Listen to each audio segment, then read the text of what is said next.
Hello, everybody, and welcome back after a long time of another drawing narration. This will be a pretty short video. It's going to be just a black and white drawing that I did for a commission. The client was or is an aficionado of Dungeons and Dragons tabletop role-playing games, and he wanted me to do an architectural visualization of a city that appears in his game world. So as you can see, I've already generated my black and white line work. This is going to be a pen and ink illustration with just black and white values delineating my forms and light and visual choreography. So I've already opened this up in Photoshop, and now I'm going to start blocking in my very big compositional elements. And you can see right now I don't even care about drawing inside the lines. I'm just putting in my big color hierarchy, or not color, value hierarchy, and more importantly, my choreography of how I want to lead the viewer's eye. So I have my big, dark, kind of triangular shapes framing the picture, and that triangular shape on the right is sort of like a big arrow that's pointing the viewer down into the rear part of that city street. And since I'm really, in my opinion, this is really the most important part of the whole illustration, getting that visual choreography down, and I'm being a little bit ham-fisted in terms of how dark everything is. I'm going to start by darkening things down and then gradually lightening it up or adding light to give more realism and more visual narrative in there. But at this point, just you can see I'm getting even darker, where some of the forms closer to the horizon are almost obscured. And when I say horizon, you can just barely see my perspective lines. Those are those red lines that go throughout the image. Those will obviously get turned off when I'm done, but even though the perspective of this drawing was generated from a 3D model, therefore the perspective is dead on accurate, I still like to have my perspective grid there so that as I'm doing gestures and strokes with my brush, I can still kind of follow those perspective lines just to sort of add a visual cue in the textures of the brush strokes that help reinforce that perspective that's going on in the drawing. And you can see now I've separated my logical volumes, like the buildings, the people, those sorts of things. I've separated them all into layers so that now I can start to really go in on my edge control, so that those logical volumes of the houses will have a crisp, clean edge that separate them from the other houses, separate them from the sky. But then within that volume, I'll still have a lot of soft edges and soft gradations that indicate the play of light and shadow, to add more of a realistic, or I should say illusion of realism, since it is a drawing. It's never reality. It's just me kind of fooling the viewer into thinking that things are realistic here.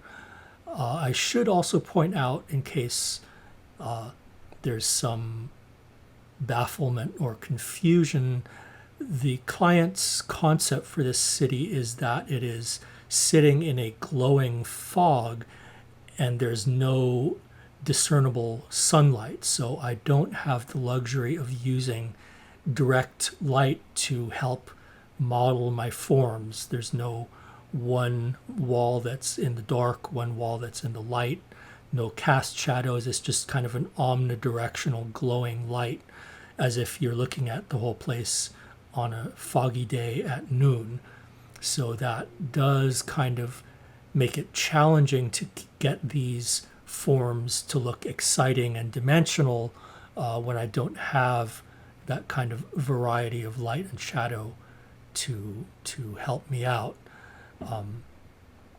A lot of what I'm doing then is I'm exaggerating the play of light. Like you can see right now, the undersides of those balconies and the eaves of the houses are getting a hit of light in them. That's the white light that's reflecting up from that white sidewalk that's hitting those downward pointing edges.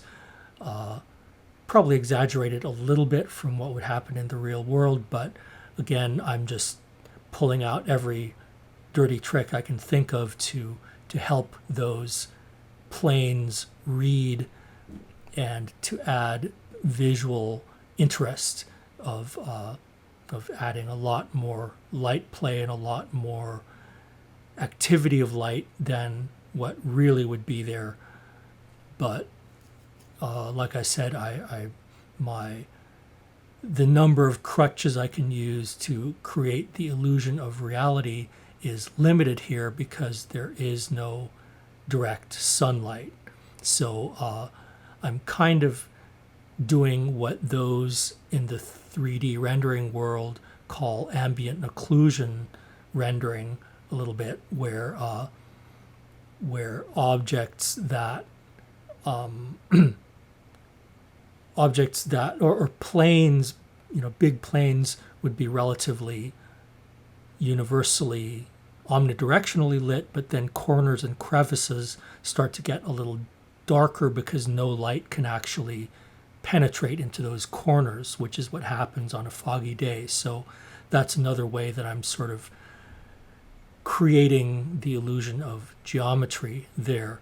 And at this point, it's sort of an exercise in pushing and pulling values where even though it's an omnidirectional lighting scenario, I'm sort of hitting that circular gate there with a spotlight to just pull it out of the background a little bit, because it's an important element in the concept of this city, where there are these sort of gates that separate different zones of the city.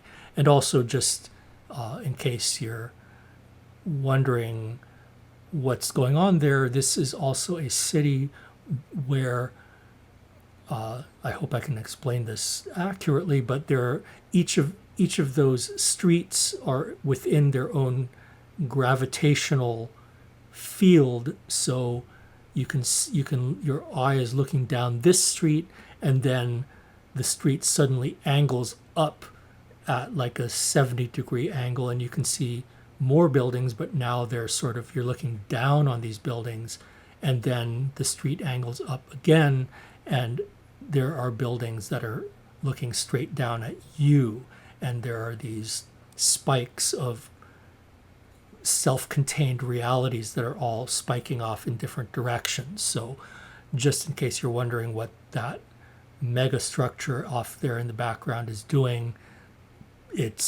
that's sort of it. I'm not going to try to say too much about the commissioner's concepts here, because I think he doesn't want to reveal that stuff to the players in his game. So I'm going to sort of not to talk too much about the whole lore or the whole background of why these things are the way they are in this drawing. And also, just on that note, those buildings are specific pieces of architecture that the client wanted me to put there. So those forms are not kind of just pretty looking buildings that I did fun of it, they have a specific purpose in the drawing. So that was another restriction. I couldn't really just place forms in whatever way I wanted. I had to follow a particular storyline of this game. Another thing I should mention, just on a technical note, is the way that I generated that line work was in Blender. I built a 3D model of that whole street.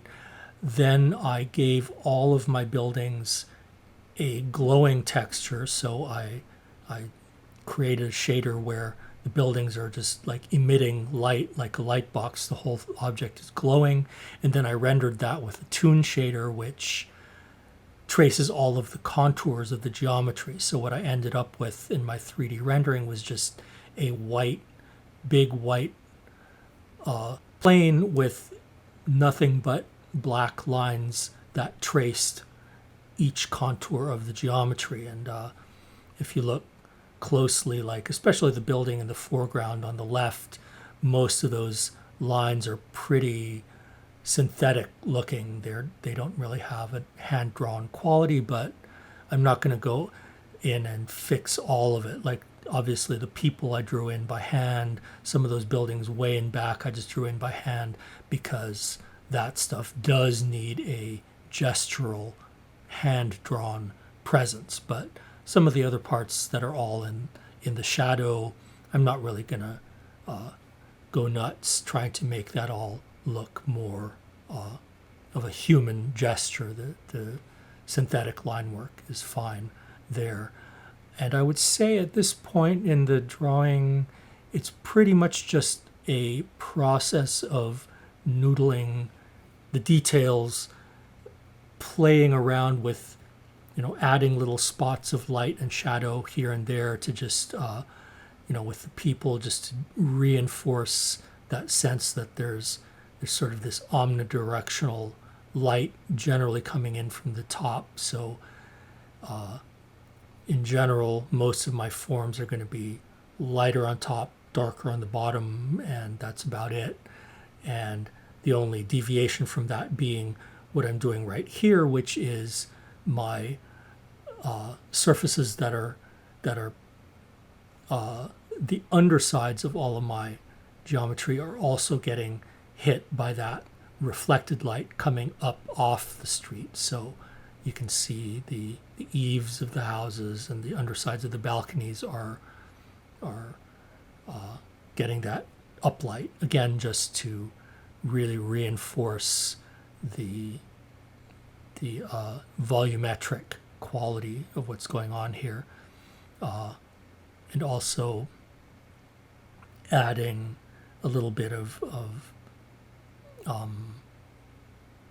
visual composition quality, like that street being very bright to contrast with the darker houses, just to create some contrast there. And what I'm doing right now is I'm breaking out of the convention. The convention being that, obviously this is a black and white line drawing, which is indicating my geometry, but certainly not conforming to how light and shadow actually works. The real world doesn't have black lines outlining everything. But what I'm doing is I'm breaking out of that. I'm adding another layer on top of my black and white line work, and I'm adding highlights and both just sort of, sparkles of like where light is reflecting and glinting off of stuff, but also really beefing up some of the very bright planes, like the roof planes, the textures of those roof tiles those are all a layer on top of my line work, and I'm just sort of adding, kind of pushing the idea of of light and shadow even more, just to add again that illusion of light and geometry bouncing around. And a lot of this stuff is done.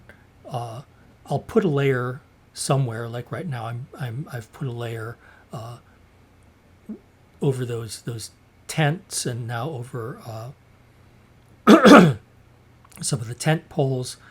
I just put a very big soft wash, and then I go back and erase the edges out. So like what I'm doing right now is I've just went in with a giant big round airbrush and put a wash over something, and then I go back in with my lasso tool and crispen up the edges, again just to create light and shadow play that makes all of my visuals a little bit more dynamic and interesting.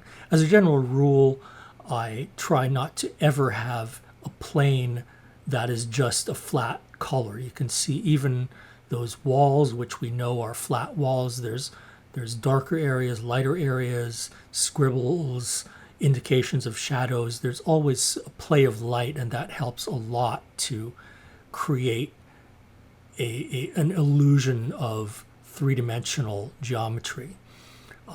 So the drawing is done now. Like I said, this was going to be a pretty quick video. I've just added a few little tweaks here and there. Like for instance, you can see I've added a cobblestone texture to the street. I've added some arbitrary lights and shadows and streaks of shadows, streaks of light, which God only knows where those shadows are coming from. It just sort of breaks up the plane of the street and kind of fine-tuned that atmospheric perspective a little bit. But that is about it. So I hope you enjoyed the video. I hope some of the things I talked about are helpful to you in some way, and I have quite a few other videos recorded, but I haven't mixed them down yet, so I hope to be uploading more stuff pretty soon. But until then, I will sign off and hope to talk to you again soon. All right, take care. Bye.